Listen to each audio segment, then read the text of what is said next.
Back in the days before there were podcasts, I worked with some brilliant and talented people to produce a radio drama series.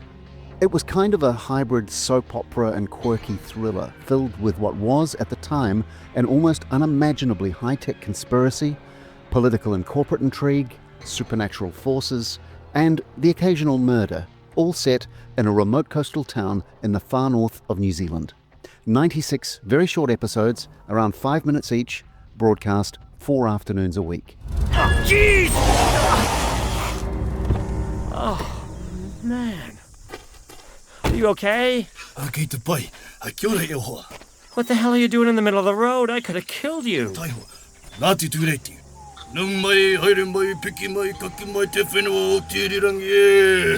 I'm Andrew Dubber. This was 1998. Now, I dusted it off and I listened to it again last year. And what's really interesting is that almost 30 years later, pretty much everything about that show has suddenly become incredibly relevant and very timely. This is Claybourne. They'd only go to all this trouble to hide something pretty damn big. That's what worries me. What do you mean? Whoever it is will know I've cracked the code twice. Claybourne's a small town with a local shop, a hotel pub, a satellite station on the hill owned by a shady multinational corporation, more secrets and dangers than is reasonable for a place of that or any other size, and an American visitor who very much wishes he was somewhere else. I might get going after dinner. Where's the nearest city? You can't leave now, it's dark. I can find my way. Best if you stay, boy. I appreciate your concern, but there's no... No buts. But I... No buts, you stay. Look, I won't get lost. I've got my map and I know the way out of town. Things change at night here. What? It's hard to explain, Mr. Thompson. There's been some pretty weird stuff happen around here. Come on, it can't be any weirder than L.A. You're not in L.A. Look, I've had enough of this. I'm sorry. I don't mean to be rude, but I just have to have a real bath.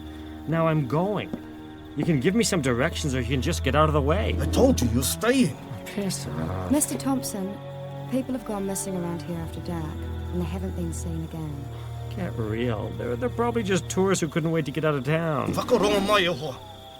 the setting of the sun, the Taniwha stirs, wakes from its sleep in search of sustenance. Sustenance that will appease its anger. Ancient anger woken by the breath of a tohunga to rouse such fury as the curse of the tangata whenua Aotearoa. To venture into the realm of Te Taniwha o Te Pō is foolishness. You may search for it to your left and your right, high and low, but you will not see or hear its coming. To go outside now will only tempt its wrath. Kia tūpoto iho, you have been warned. You know, that bed upstairs did look kind of comfortable.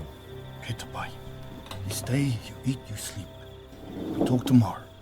Good night, Marta. What just happened? You decided to stay Yeah, but why? because you're scared. Claybourne won Best Drama at the New Zealand Radio Awards in 1999, and then it inevitably went into the archive, which is a good thing. A lot of radio shows never made it that far. It's popped up in various forms over the years. It was the single most popular spoken word download on mp3.com back in the day. It was, to our knowledge, the very first drama to be released as a podcast.